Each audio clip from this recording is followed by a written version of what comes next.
What are your names and your relation? I'm Phyllis Davis, and I'm a sister to Tracy. I'm Tracy, and I am Phyllis's younger sister. Here's my favorite. What are some of your guys' favorite earliest memories of growing up?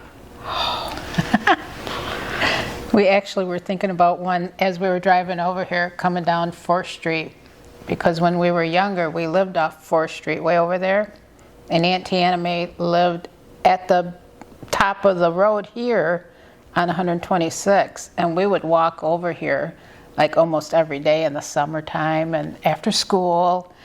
You know, we'd be coming over here because our mom worked, you know. So we would be walking over here when we were just young.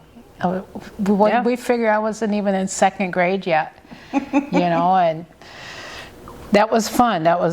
We had a wagon, and we would jump in the wagon sometimes, and there was a big hill over here. It's not so big anymore, but we'd ride the wagon down the hill, steering it. But yeah. Back then, the roads weren't as wide, and so you had a lot more hilly areas with bigger like ditches, but the trees that lined the roads were huge old maple trees. Yeah. And we would climb them trees, we'd hang out in them. Like, it'd take us a while sometimes to get to Auntie's because we had certain trees we had to stop in, or if we had to climb up. Sometimes it was just, you know, we were just being goofy, but we would just have a blast. Yeah. Just making, it was probably I don't know if it's a 2-mile walk or not, but after we got off the bus, we would hightail it over to our aunt's house, and our uncle would be home from work by then, and we'd have a little snack, and then we'd play with our cousin Dana, and we'd be all over Boot Lake and up and down, you know, everything. Nothing was paved. It was all dirt.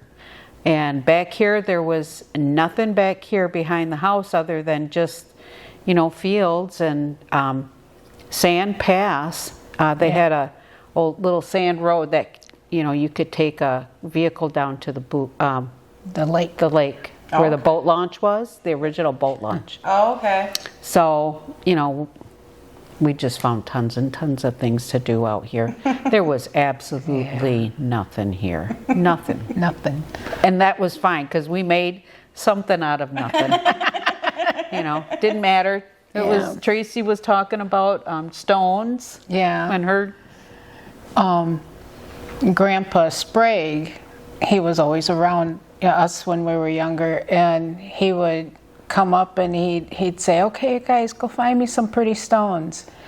And so we'd go out looking for stones, you know, and we'd come back and we'd give him a stone, and he always had a pocket full of candy bars, and he would trade us a pocket full of, you know, he would give us a candy bar for our stones. And that is just something that stuck with me because I have picked up stones all my life, you know. It's not just off the lake shore, you know, like the Petoskey stones and all those real pretty stones and stuff. But just like, for me, it's just like old back road stones, you know. And I've got a good collection. They're pretty. So I think that's just for us, I think, or for me for sure. When I think back about growing up, you know, we had no money. My mom worked hard. She was raising kids by herself. And life was really, really hard. But we didn't know that. We had no clue. We made every day was an adventure for us, whether, you know, whatever was going on around us, we kind of just did our thing, and it was fun. We just had a good time, and we spent a lot of time with our aunts and our uncles growing up, and that was a daily thing. And for sure, weekends, you know, we always saw all of our aunts and uncles for just getting together to eat, you know, or if it was church, or if it was a ball game, or, you know, even just going to Bradley and over to the Bradley church and just visiting with people that lived in the Bradley community. There was a large array of people who lived there that we were related to. Some we weren't directly related to, but we knew. It was good. Yeah. Sounds like you guys had a lot of fun. We did. It was good. They were like on the weekends.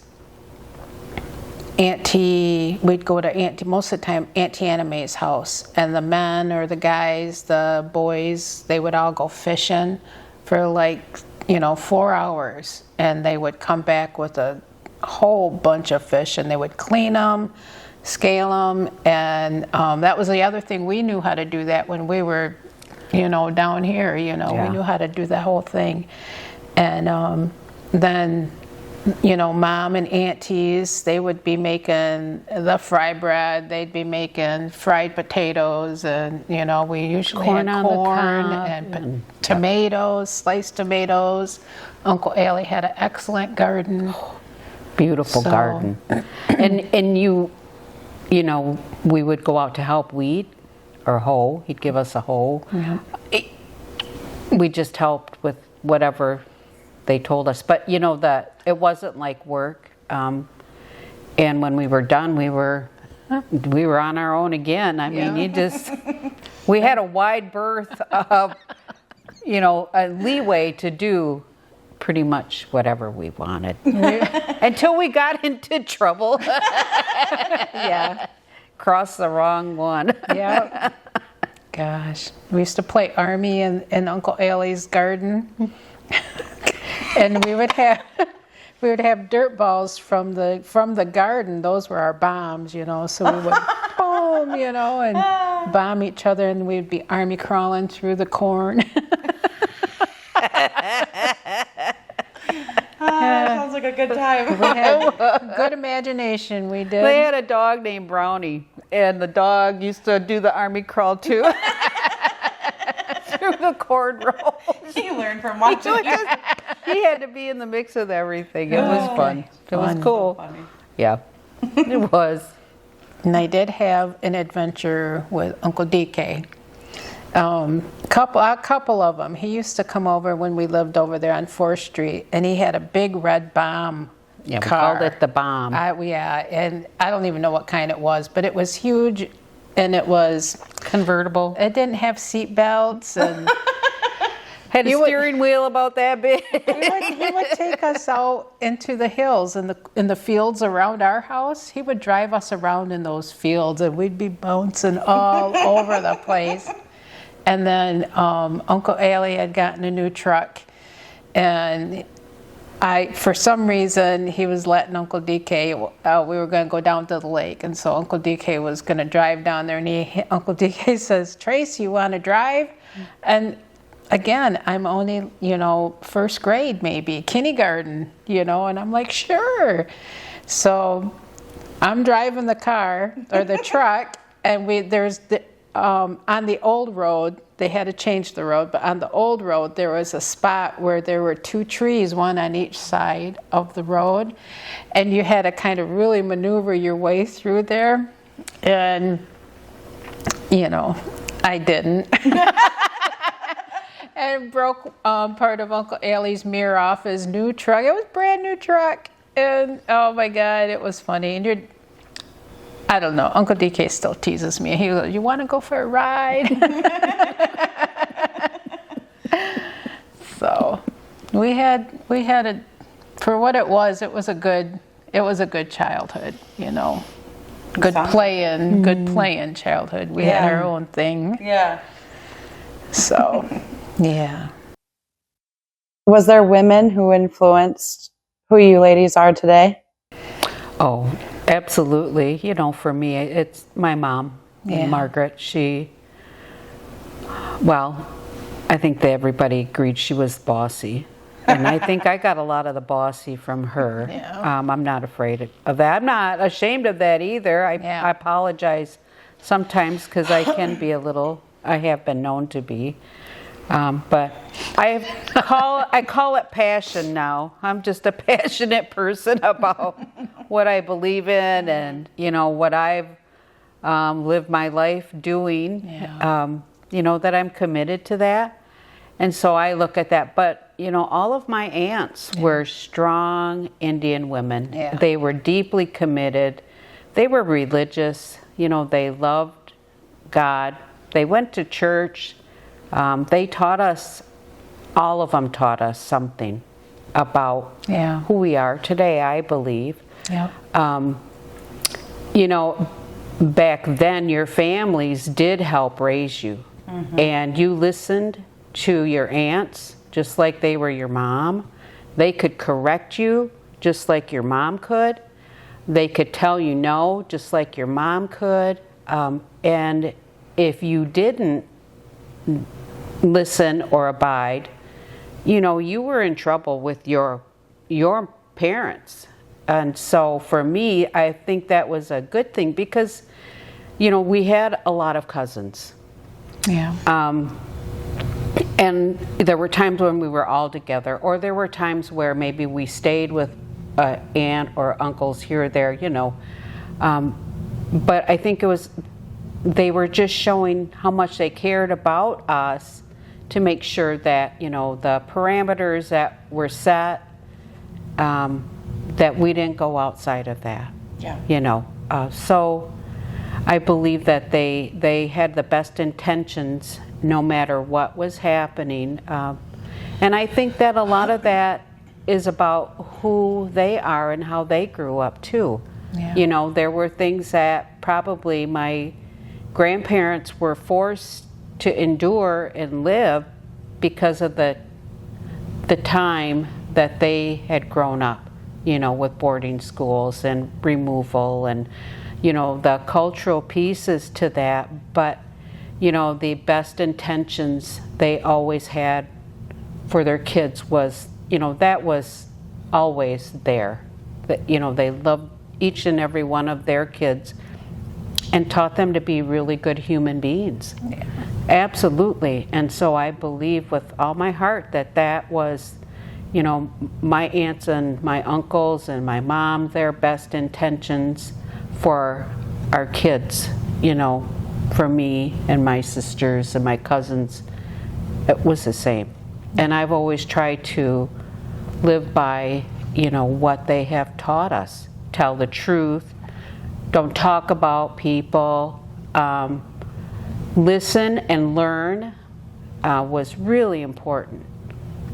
I've always told people I was able to be in places at places where maybe they were more adult-oriented type things, conversations, but if you were allowed to be there, if you didn't make a fuss, if you sat quietly, if you didn't say a word, and you just listened, you heard a lot and you learned a lot. Yeah. And I grew up remembering that, and still to this day, just my life journey about learning who I am and the role that I've played with my tribe and community at large has to do with learning from other people.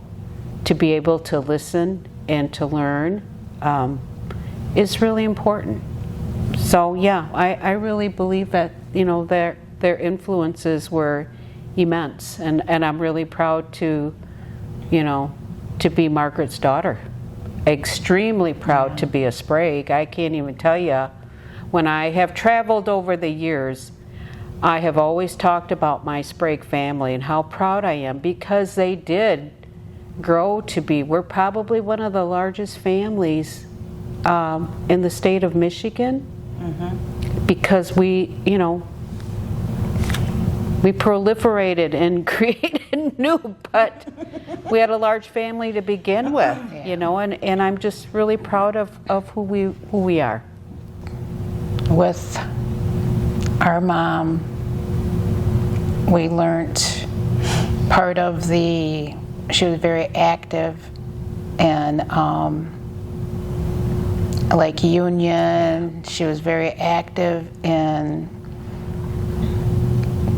playing ball and church, yeah. And it was, I think, to see her out in not just the Indian community, but and this goes with her work and her being part of the union.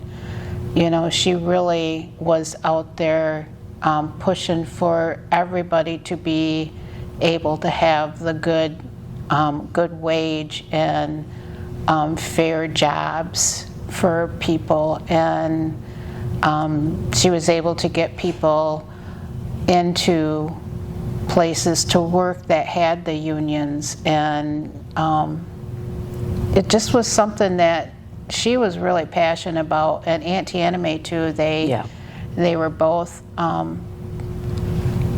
just really, they learned as much as they could about it. They were in there on Saturdays when they needed to work on paperwork even, and when they had to, now we used to go down to Kelvinator in the parking lot and hand out flyers when they were going to have elections and meetings and stuff. So it was like, you know, we really learned a lot about that part of life too. You know, you have to be active in not only your own Indian community, but you have to be active in your outer community too, because what you do as your Indian community, it affects your outer community and vice versa. You know, if you got a good relationship with your outer community, then it's gonna help your inner community thrive just as much. And I think that was really important for this area. Yeah. You know, so many people would drive into Grand Rapids to work in factories or wherever, and we grew up with these people, you know, and so that sense of community awareness and volunteerism was really strong. With the church, you know, her and the aunties were fantastic fundraisers, and they had been doing that, you know, since we were little, as long as I can remember. I mean, if it needed to be done, I think just the fact that they would come together like they did to actively fundraise to help support the people that, you know, worked on our petition for federal recognition. That money got them to DC. You know, it helped them stay housed and fed them for a week, you know, while they're doing, you know, the work for the tribe. They were committed to that, you know, and that was for years before we were federally recognized. But it was the activism there. She was politically active in the Democratic Party. Oh, yeah. And she was a delegate. You know, she was so proud of that. She was a delegate for the Allegan County Democratic group here, and she went to, it was probably I don't know if it was 76 or what year it was, but she went to the national convention. I don't know where it was. Was it California? Was that the one in California? Los Angeles, yeah. She was all excited about that. She was a representative. She sat on the Michigan Commission on Indian Affairs for many, many years, appointed by Jamie Blanchard, Governor Blanchard. And she was really proud of the work she did there too, because that was something that went beyond, you know, our Gun Lake community. That was something that affected all of the tribes in the state of Michigan. So, you know, they were wonderful. They were active in their church, the national church conferences. They, you know, helped mentor young kids and bring them to national conferences. And, you know, they just always believed that service was what you do. And I think that's something they learned from their parents too, you know. So, yeah, I think that's why you see.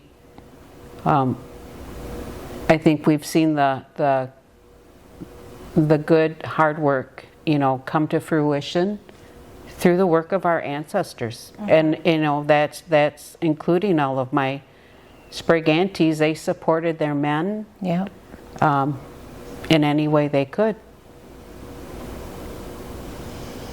I didn't know that.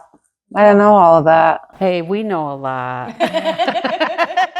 Like, I knew they did a lot of fundraising and stuff like that, but it was like, you know, I'm obviously much younger, so it's like I saw the end of it. They're the, you know, like, you know, I definitely seen their love for baseball in church and all that and stuff, or softball, and then I seen them do a few fundraisers for like family and stuff like that, where it would be in their it's at Auntie's house in her backyard.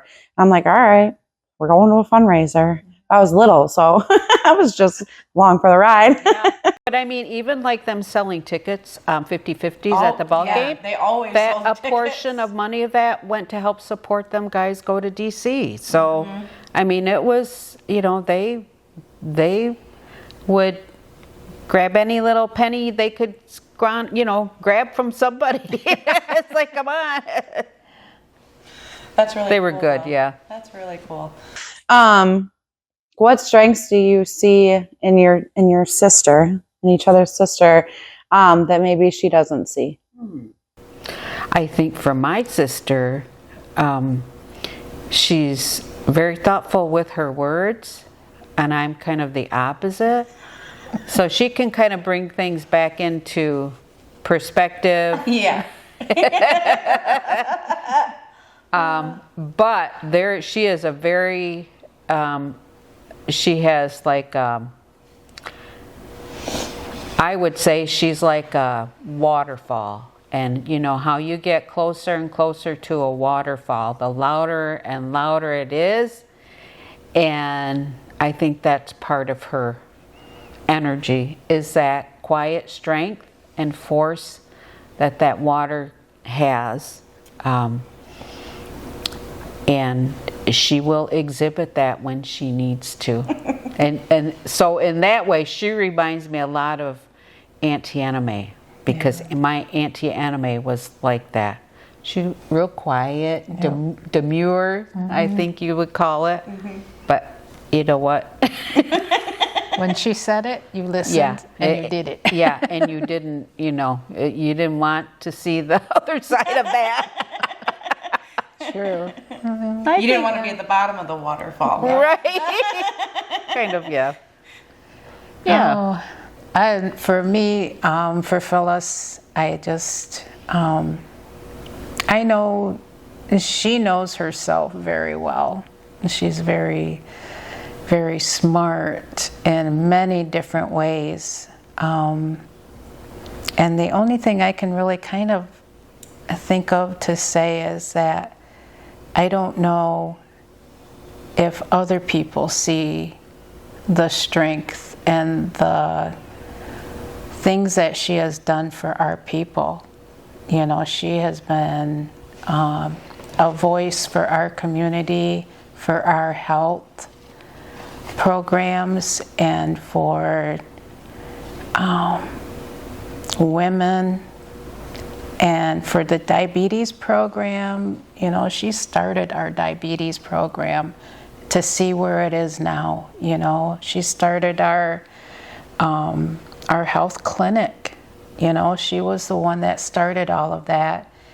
And that is a big thing, I mean, for me to see her do that. And I was able to see her out in Indian country. You know, she's won a lot of awards that she never, you know, she doesn't talk about that, but she has been out there and she has been honored by some very prestigious people.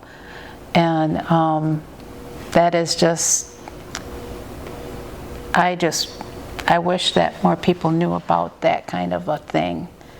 You know, she's just a very strong and smart woman, and I couldn't be proud of her for everything that she's done for our tribe and for our Indian people all over. So, Hey, me glad. I love you. I love you too. I'm not gonna cry. I am. I know, I'm back here. I think for, Tracy and I, because we're a little over a year apart, Yeah. Our lives are so close. Ever since we were babies. Yeah, we have just been almost like, like we're twins. And I used to say that. I said, Mom held me in a little bit longer. And then after I was born, we were twins. Yeah, I mean, it's just, we're extremely close. Yeah. And I think we can complement each other. And, we've shared a lot of good times and a lot of really bad times. Yeah. Our life hasn't always been full of joy and laughter. There's been a lot of hardship in our lifetime. And it's just always about persevering, putting one foot forward, trying to support each other when we can, when the rough times are there, and, and enjoying the really good times when, when we have that opportunity to celebrate that. But I just think I'm going to keep coming back to my mom, I think we're the best, and we're just images of our mothers, and our aunties. Yeah. I think we're just extensions of them, and that's just such a good feeling to know.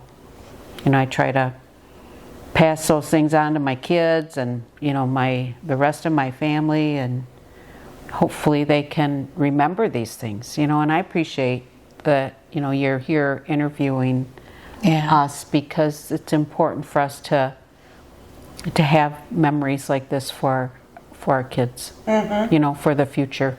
That actually segues into my last question is, what is a message or a teaching, or what would you like for future generations to get from this video if they watch it in the future about womanhood, just being a part of the tribe, sisterhood, or anything like that?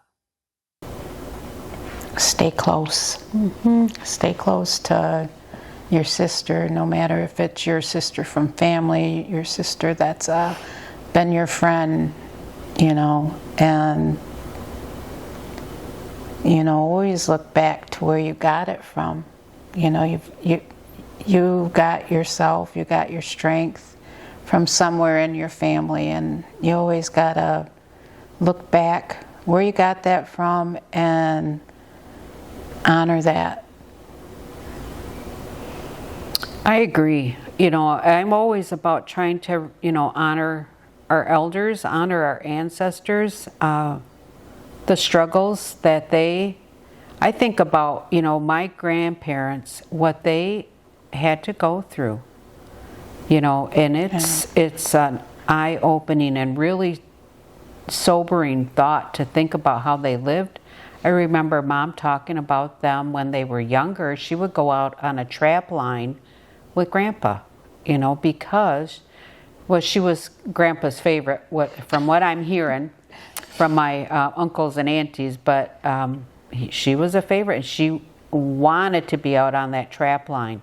But can you imagine being 10, 11, 12, going out on a trap line? I mean, and you're walking, and that's what he did to secure money, to feed his family.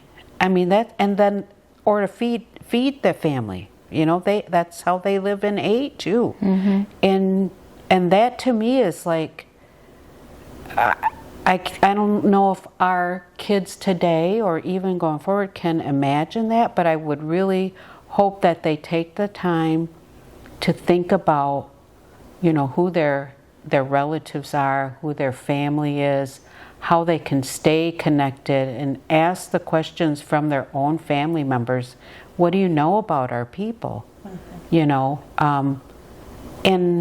that doesn't mean that you have to, do a deep dive and become them, but remember who they are. Yeah. And try to honor them in ways that, will make them proud. be courageous in your walk on this earth, and learn your language as to the best that you can, and participate in cultural events that you can pass on and share with your family, almost to a place in time where it doesn't feel like it's a special event that you have to do it, that you just learn to do some of these things on a daily basis, even if it just means a simple miigwech every day to the Creator for being alive. That's one thing that I've learned over the past few years, is that I'm honored to be alive, that the Creator has given me this gift, and that I come from such a beautiful family. This tribal family is so beautiful, and the gifts that we can share with each other are immense, and I'm so full of gratitude about that. So I just hope that our young people can really think about that, and try to find a way to make a connection. I think you see it more too right now, that there are a lot of young kids out there now that are coming around, Yeah. and that are learning more, Yeah. and enjoying it. And that is so good to see, because I know there's a little period of kids there where they're just kind of like, I'm learning it, but I'm not into it. I'm not out there doing it. But that's that's okay. They have to learn and get into it in their time. You can't push somebody to learn that. And so you just don't guide them as Right. much as you can. Don't be afraid, and don't be ashamed if you don't know. Yeah. And don't be afraid to ask somebody. Right.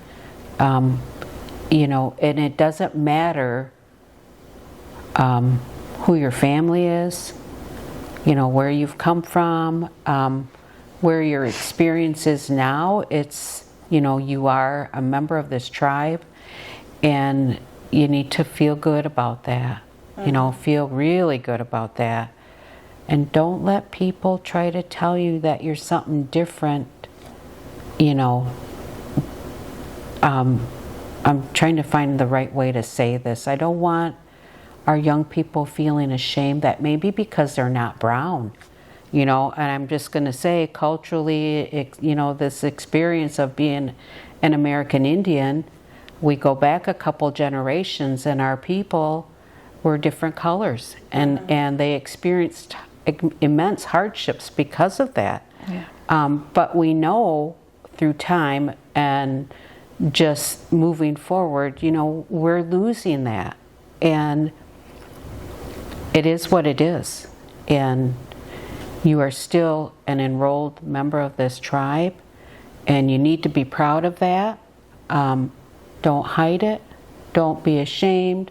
Stand out and stand up when you can, and just put one foot forward every single day. Our grandpa used to be out there every day. I would remember just him doing this prayer. He would pray outside, and we would watch him do those 4 direction prayers. He had a pipe. He used our dog. We had an old dog. Blackie, and he would use his dog dish to put his tobacco in.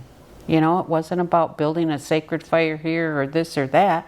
He did what he had to do with what he had. I think that's a big takeaway too. Yeah. Do what you can, do what you have to do with what you have. You don't have to have something special for everything, to practice what you know. Yeah. But, those are little things we can all do. Mm-hmm. Yeah. Just saying, miigwech, miigwech, miigwech, miigwech. I definitely agree with doing what you can with what you have, because in the past we didn't have all these fancy things that we do now. Mm-hmm. And so it's like when we did ceremonies and stuff like that, we just did them. We didn't have, you have to have this specific and this specific. Mm-hmm. It was, we just had them with what we had. So I really like that takeaway a lot. Miigwech ladies for coming out and talking to me today. I appreciate it. You're welcome. It was fun. Yeah.